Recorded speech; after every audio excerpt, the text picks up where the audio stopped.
आम आदमी पार्टी के कार्यकर्ताओं ने ऑल संत स्कूल प्रबंधन द्वारा आरटी के तहत शिक्षा ग्रहण कर रहे अध्ययनरत 23 विद्यार्थियों को स्कूल से निकाले जाने का कड़ा विरोध करते हुए स्कूल प्रबंधन का घेराव किया। जिला अध्यक्ष रियाज अहमद मंसूरी, राकेश शर्मा और जयश्री के साथ आम आदमी पार्टी के कार्यकर्ताओं ने बीच शिक्षण सत्र में 23 विद्यार्थियों के निष्कासन की कार्रवाई को तानाशाही बताते हुए कहा कि यदि इन विद्यार्थियों को स्कूल से निकाल दिया जाता है तो अभिभावकों के समक्ष शिक्षा को लेकर समस्या खड़ी हो जाएगी। किसी अन्य विद्यालय में इनको दाखिला भी नहीं मिल पाएगा। और अब 2 साल बाद जो है एजुकेशन डिपार्टमेंट कह रहा है कि ये पोर्टल नियमानुसार पोर्टल के तहत नहीं आ रहे हैं, इनको रिजेक्ट कर दिया गया है। ये टेक्निकल चीज जो है समझ से बाहर है, क्योंकि सिर्फ स्कूल वालों को सिर्फ फीस से मतलब होना ये जो है मानवता के दायरे में नहीं आता है। मानवता के नाते 2 महीने इनको, अगर जब 2 सालों से इनको फीस नहीं मिल रही है तो 2 महीने इनको कंटिन्यू करना चाहिए इन बच्चों को, और एग्जाम दिलाने के बाद भले ही एजुकेशन डिपार्टमेंट इनको पैसा नहीं दे रहा है तो निकाल देना चाहिए। हमें तो पेरेंट्स मीटिंग हुई थी जब बताया गया था कि है ना तुम्हारे बच्चों की ना फीस भरनी पड़ेगी 86,000 रुपए और है ना मंथली फीस भरा करो, और 3 महीने पहले कुछ नहीं बताया गया और अभी ये कह रहे हैं कि प्रिंसिपल की तुम्हारा बच्चा मुफ्त में पढ़ रहा है। हमारा बच्चा क्या मुफ्त में पढ़ रहा है? ये तो सरकारी उस पे दस्तावेजों पे पढ़ रहा है और इस बच्चे का साल खराब होगा और इन्होंने बीच में ही बच्चे को निकाल दिया है। अब हम बेबस माता पिता क्या करें? शिक्षा का व्यवसायीकरण इस कदर हो चुका है कि इस दौर में निःशुल्क शिक्षा की बात करना भी बेमानी होगा।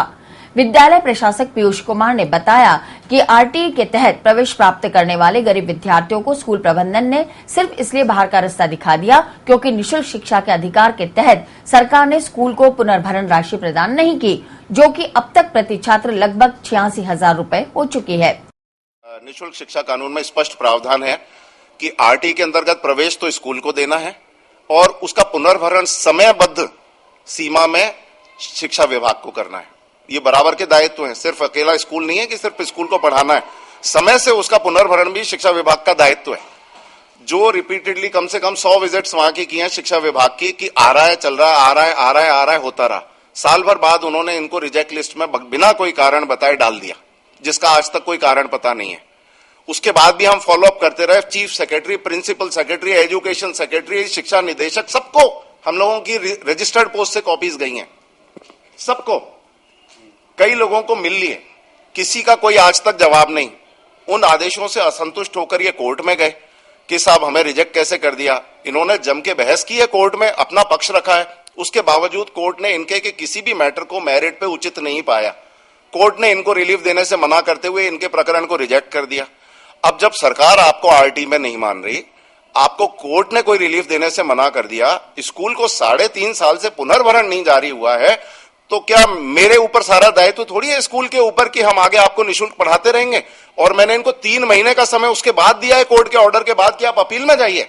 ये अपील में भी नहीं गए कि राजनीतिक दबाव बनाएंगे। ये काम राजनीतिक दबाव से होते हैं। मुझे क्या निर्णय लेना है? कोर्ट ने निर्णय लिया है। अगर शिक्षा विभाग इनको बिठाना चाहता है, आरटी का 3.5 साल का पुनर्भरण जारी करिए, एक लेटर दीजिए कि हम इनको रेगुलराइज करें, बिठा लीजिए, हम बिठा लेंगे। शिक्षण सत्र के बीच स्कूल द्वारा निकाले गए लगभग 23 नन्हे मुन्ने बच्चे अपने अभिभावकों के साथ शिक्षा राज्य मंत्री वासुदेव देवनानी और महिला एवं बाल विकास राज्य मंत्री अनीता बघेल से भी मिले, लेकिन सरकार की नुमाइंदगी कर रहे इन नेताओं ने शिक्षा के मंदिर से निकाले गए इन नौनिहालों के लिए कोई कार्रवाई करना तो दूर, अभिभावकों को ठीक ढंग से जवाब तक नहीं दिया।